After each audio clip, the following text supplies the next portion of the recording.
What's up, guys? This is Eric from Satisfied Incorporated, and today I wanted to bring you one of my new products. But first, before we get into it, if you want, you can support me, support the YouTube channel, whatever, by liking, subscribing to this video, all that stuff.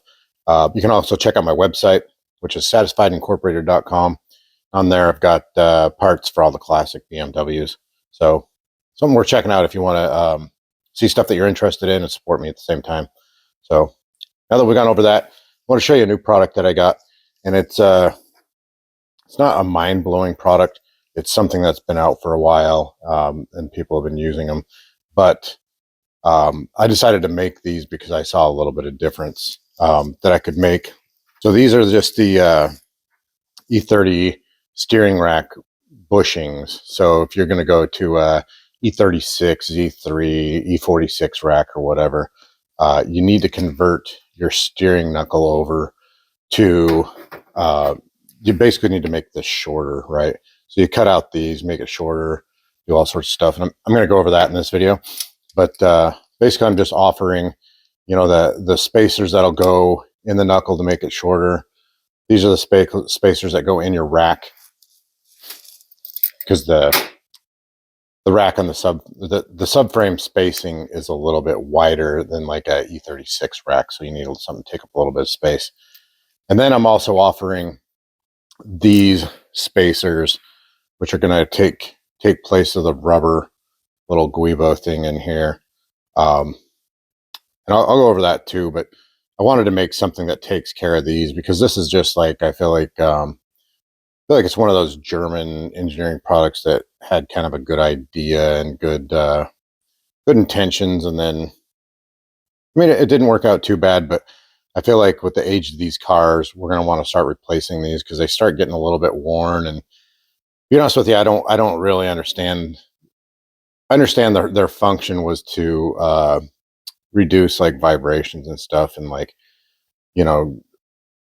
just harshness of the steering wheel, but I don't really think it does anything like that. So my suggestion is just replace it with aluminum puck, and then you don't ever have to worry about this thing again, and it's easier to rebuild this. So these are the new parts I'm offering. And so what I want to do today is just kind of show a detailed video and go through just how to convert this steering knuckle into an E36 knuckle, and also why I made these a little bit different than what's on the market. So just to start off on these, I was doing a E36 rack conversion on an E30, and like I said, it's not that these don't exist. These exist from a couple people, and as far as I know, they're good to go. I don't know anybody that's having problems with them. So I'm definitely not here to bash anybody and say that their products don't work or this product's like significantly better. I just feel like this product's a little bit better in the fact that when I was making my own, I had to figure out what sizes to make. And so I did some measuring of the rack, and I had to do some thinking about optimum sizes. And when I was researching what everybody else was doing online, I kind of saw a little bit of room for improvement. So as far as I know, the way that other people make these is they make these a little bit shorter, so it doesn't shorten up the steering knuckle as much as these do. And the reason I think that's actually a nice thing is because I watched at least a few videos and read a few things where people were having troubles getting the new rack in, as far as the steering knuckle fitting when they get the rack in. What I saw for the most part is when people modified them with other people's parts, you have to have the rack like almost out in order to get everything to start going in. And so I thought, like, well, why not make these a little bit longer, which makes the steering knuckle shorter.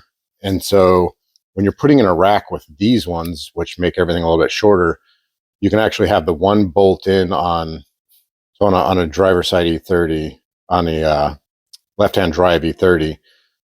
On the passenger side, I can put the bolts in to hold the rack, and then I can just push the rack out and then I can fit the knuckle all the way in, and I can assemble it all in there. So that's a lot easier than having a whole rack out, trying to lift the rack in and getting the steering knuckle all lined up and everything. So it should offer an easier installment in that sense.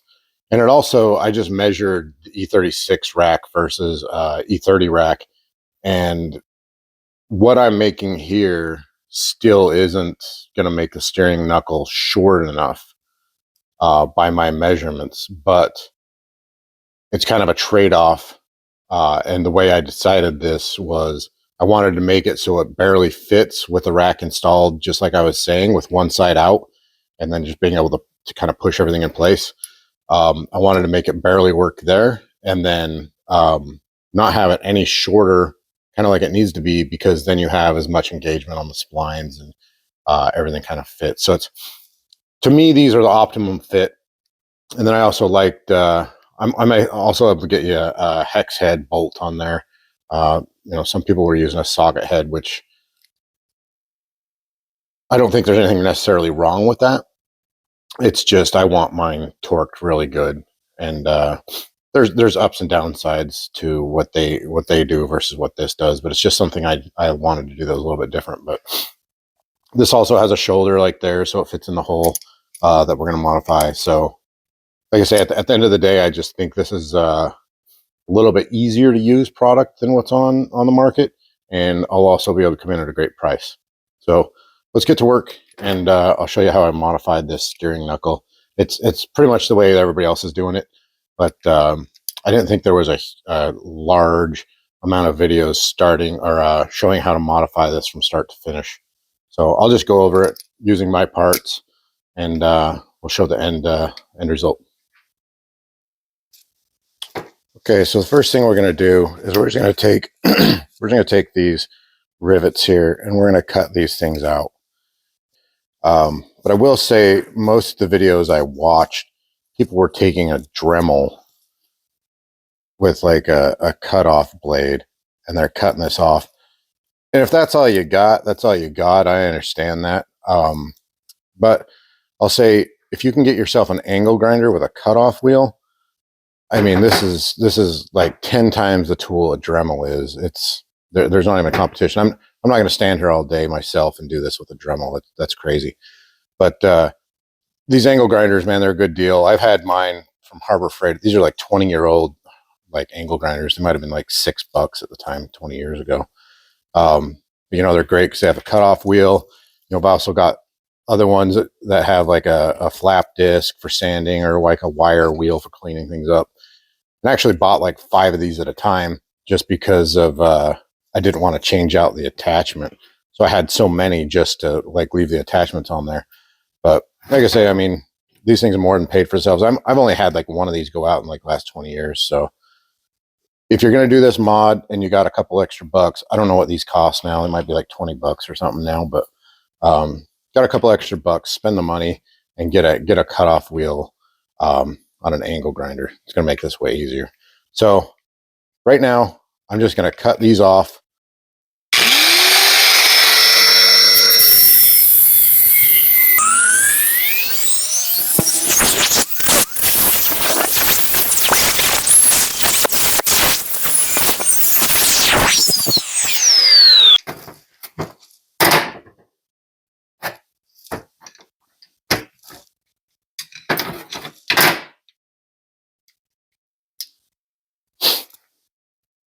Okay, so as you can see, that wasn't really that big a deal.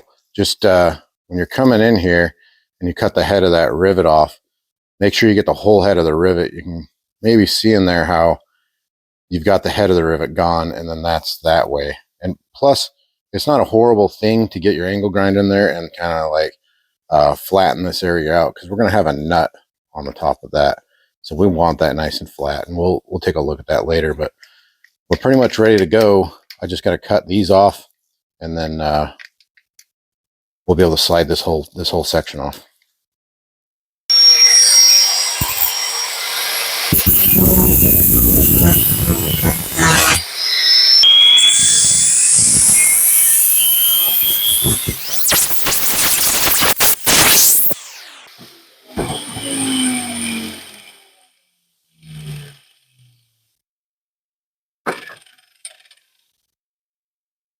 So, in one thing I kind of mentioned in the beginning, but I didn't mention it so far, is I'm not going to do it just because I'm going to show people the harder way to go about this. But instead of doing all this the way I did it, where I'm just cutting these off and everything, um, we can also just start cutting this disc out.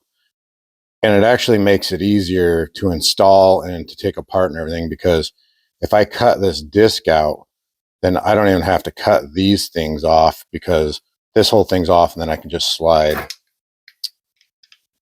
like this off, right? So I could have just, instead of cutting that thing, I could have just slid it off, but I had to cut that off to get that off. So hopefully that makes sense. But they say I'm going to do it the hard way, but that's why I want to replace this disc, is because it just makes everything so much easier. But continuing the hard way, I'll start cutting this one off now.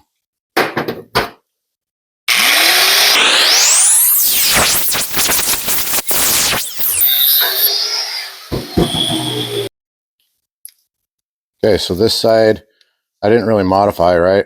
So this thing still got the studs stuck in it, but this side just popped off. And then let's check the fit here. It's a little tight, just like it should be. So we're going to have these.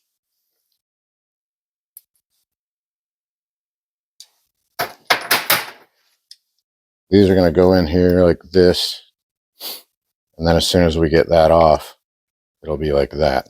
So, I mean, this side's done.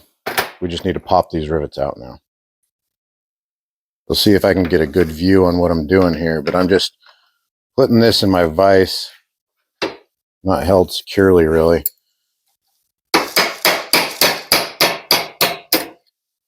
There's one.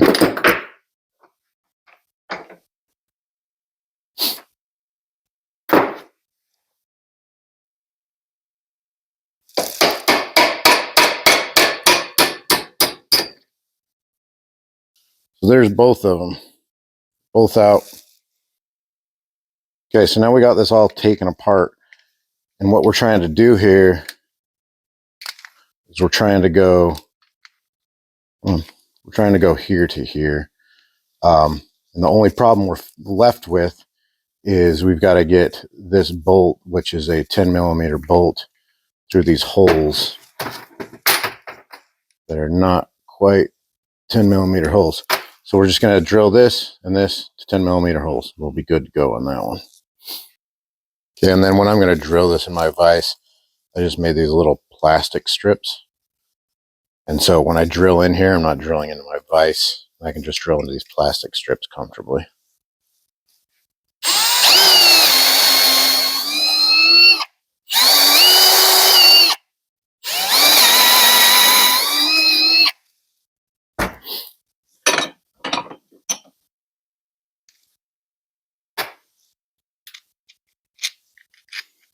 Okay, so I drilled the holes. We'll check with the bolts. So this should be ready to assemble. And this should be all that you need. So if you wanted to end right here, you could. But these things, just because you know you're going to get some questions, these things are like, well, how do I put them in, right? Just got to kind of put the bolt in. Put the bolt in. And then you're probably going to have to, because I tried to make these as long as possible. So you're going to have to put the bolt in, and then this one's got to go kind of crooked. And then, so you got that side in.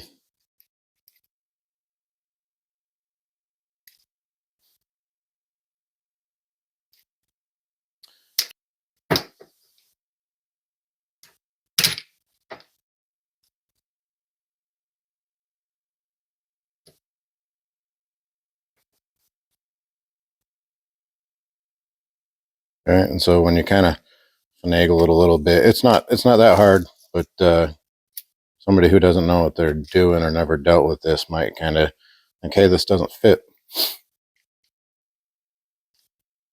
So then there you go. I'm saying this is all we got to do. I don't know what that took me. That might have taken me. I mean, if I wasn't doing a video on this, I could probably do that in like 10 minutes now. So super easy. But what I would do is I'm going to go ahead and throw some red Loctite on these. I'm going to make sure they're good. But I'm going to continue on, and we're going to deal with this rubber guibo now, which is going to be the same thing. Is I'm just going to cut this rivet off, this rivet off, this rivet, and this rivet. So the 4 rivets are going to go. Oh, and one thing I forgot to mention too is that we need to clearance this out and this out, because this doesn't get any steering angle. Another reason you want to get rid of this rubber guibo, because if you can get rid of this, you can really get in here and you can really clearance that out. And so I'll show you that too. But I'm kind of done not dealing with rubber guibo, so I'm going to cut all this stuff off, and then we'll deal with that, and then we'll clearance it and move on.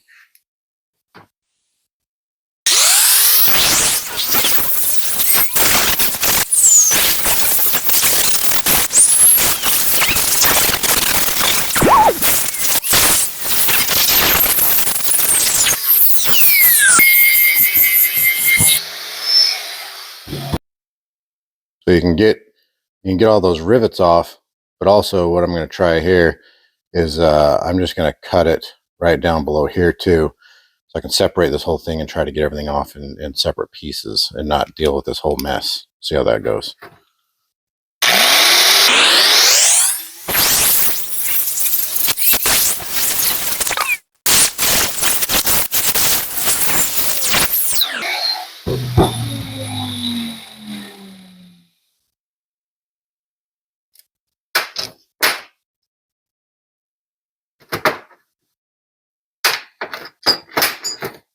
So I'm just going to take that whole piece apart again, just so I can get easier access to this. So now I'm just straight down into it without having stuff in my way, and we'll see if this is easy to punch out.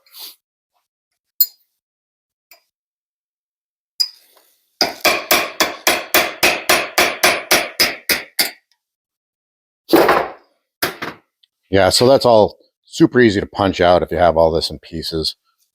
So I'm done repeating myself, but that's why it's easier to just take this whole thing apart and put it in many pieces.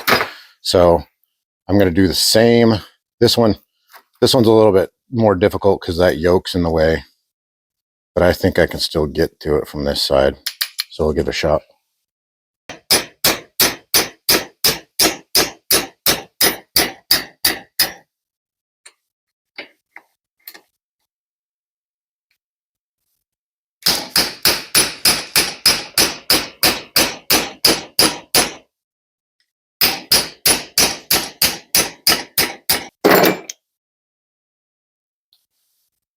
So that's way easier just to grind those flat and then just punch them out like that.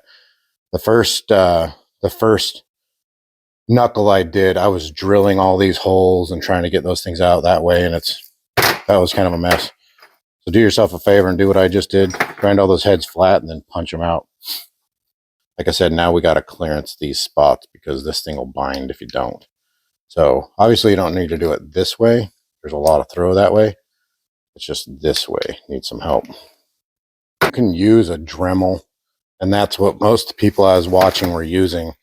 But let's see. If you're using a Dremel, it's just the thing doesn't really fit in there, and that's why I removed the guibo, right? The thing doesn't really fit too good in there, and it's just like you're spending a lot of your life using something like this. If you can, and you've got the money or the tools or whatever, get yourself a die grinder with a carbide burr, and now this thing is really gonna clean this out. So this thing makes really light work of all this, and it makes like a really good finish. So I'll get to work on this. I'll clearance this out. Just take a couple minutes, and then once we have this clearanced out, we should be able to just bolt everything together and be good to go.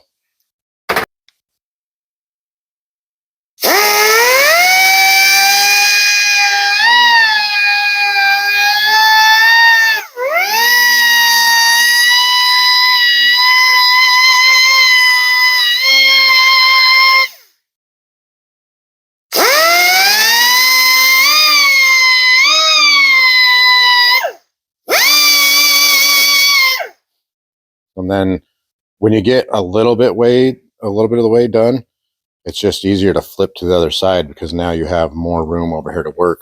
When you're starting out, you don't have much room to get in there. So I'll work this, get a little bit further than this, and then I'll come back to this side, work a little more, and I'll keep going back and forth, Try to get it to have enough room.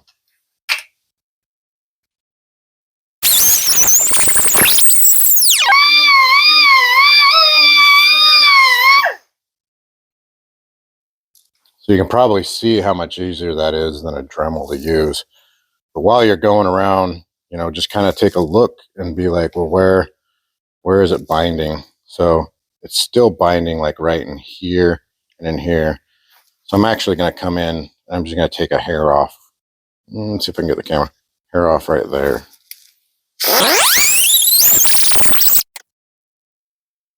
Let's see if I can get that. So I just took a hair off. See the difference.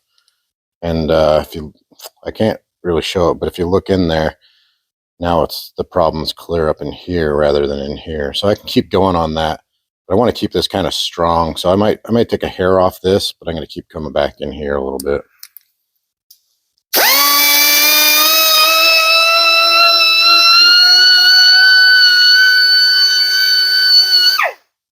All I'm going to take off on that side. You can see this carbide burr makes a decent finish on there. Makes a little better looking part than a Dremel.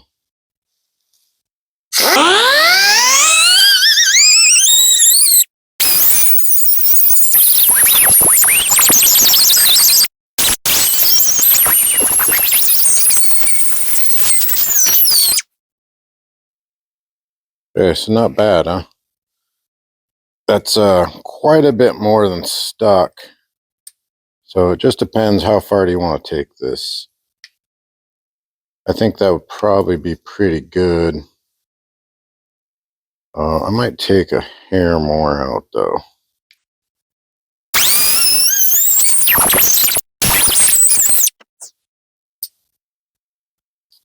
So I'm going to call that good. That's quite a bit more misalignment than the stock had. The only thing is I don't want to, oh, I got to grab this side still. I didn't grab that side. I don't want to put this back in the car and be like, oh crap, I need more. And then you got to pull the rack, you got to pull everything. So I like to do this piece maybe more than I need to. But keep in mind, I don't like to take off this as much as I like to take off this, because you could make this weak, where I don't think it's going to take, it would take a lot to make this piece weak, as long as you stay away from the ears and just get down in here. So I'm going to finish up this piece and I'm going to be done with this.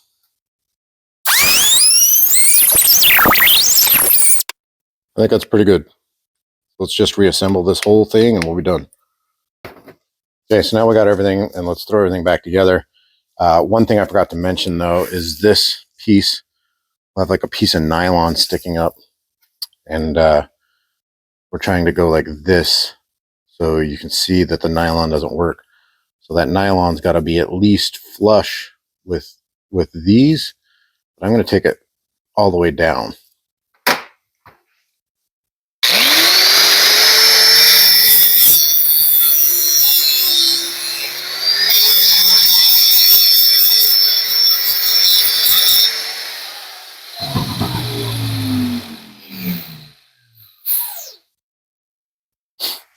So now it's all the way down. So now we can sit that thing flush on there. So let's assemble this thing.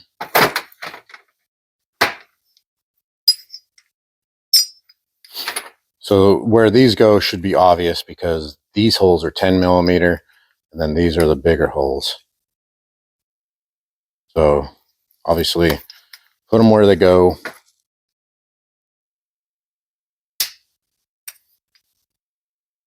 I go like that.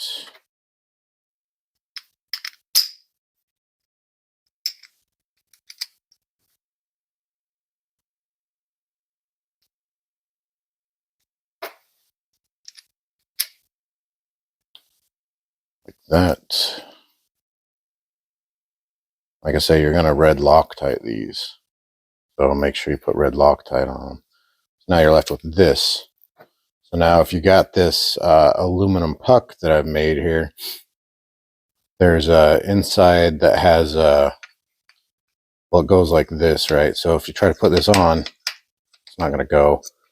But then there's a recess in here. See, now it goes all the way on. So you want to put the logo towards the steering knuckle side. And then we're going to place this on top. And this obviously still fits nice and tight. So everything's centered on here. This thing doesn't move because of that, that stud in there. I forgot. These aren't quite 10 millimeters. So we're going to need to drill all 4 of these out to 10 mil.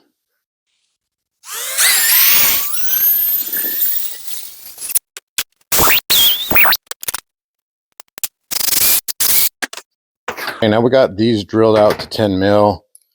You know, check them to make sure they drilled out good. My experience, I don't know, it's not quite all aluminum around here. I'm not sure why. Maybe they reinforced it with some steel or something, but you can still have little bits of leftover stuff in there. So you want to clean it out like I just did. But also, you want to make sure it all fits and your holes line up correctly. And because it still has like some bits of steel or whatever in here, your drill bit can walk a little bit and go this way or that way. So just make sure everything fits.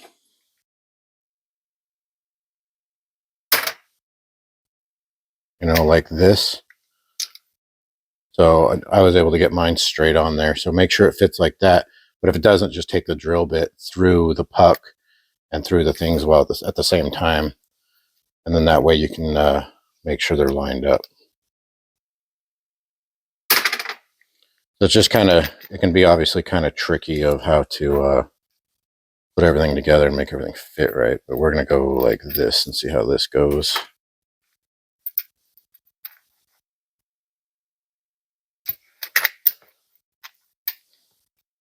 Put everything kind of together first.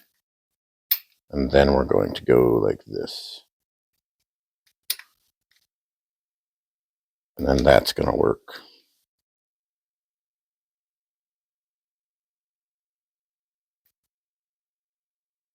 And then same thing as the other side, we're going to be doing red Loctite on these. Obviously not, because this is just a how to assemble video. This will be taken back apart in just a second.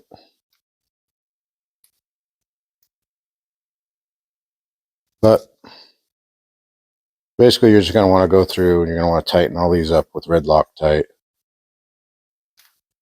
And you're done. So good looking, functional, super duper strong, ridiculously strong. And like I was saying, it's this is going to fit in your car because it's a little bit shorter, a little bit better. So hopefully this works out. But anyway, I'm going to plan on selling a complete modified knuckle just like this one. That you know, it's obviously got all the parts in it, but it's also going to be completely sandblasted and just kind of cleaned up like this one is. You know, I'll have this all clearanced out, everything. So I'll sell a complete knuckle like this, or you can just get the parts, the spacer. I'll sell this separate. You can get these spacers, your steering rack spacers, etc. So I'll sell all this separate, but I'll sell this complete. And you know, I just know that if you're doing a rack, and I know a lot of guys must be working out of like their driveways or maybe their parents' garage or something, somewhere where, you know, it's not like you don't have like a super nice shop. And I get that. So if you just got this knuckle complete from me like this, and then you had the steering rack ready to go, you could now install like an E36, whatever, E46 steering rack, and not really that long. Should be able to do it pretty easy in a day. But if you're dealing with this knuckle and you're drilling it and you're cutting it and assembling it, this took me a long time, especially because I was figuring everything out. But this took me way longer, just the steering knuckle, than it took the whole entire install in the E30. So if you can get this situated before you even start and have this ready to go, you're going to be miles ahead. But I think that pretty much covers it all and then some. So I appreciate you guys watching this video. And if you have any suggestions or comments or anything like that, feel free to leave them and let me know. Again, check out satisfiedincorporated.com. Like, subscribe, all that stuff. Check me out on Facebook, Instagram. Facebook, I don't even know, Satisfied Incorporated, just search it up. And then Instagram is Satisfied, and I think it's a underscore incorporated. So check it out, say hi, whatever. I enjoy chatting with you guys and talking about old BMWs.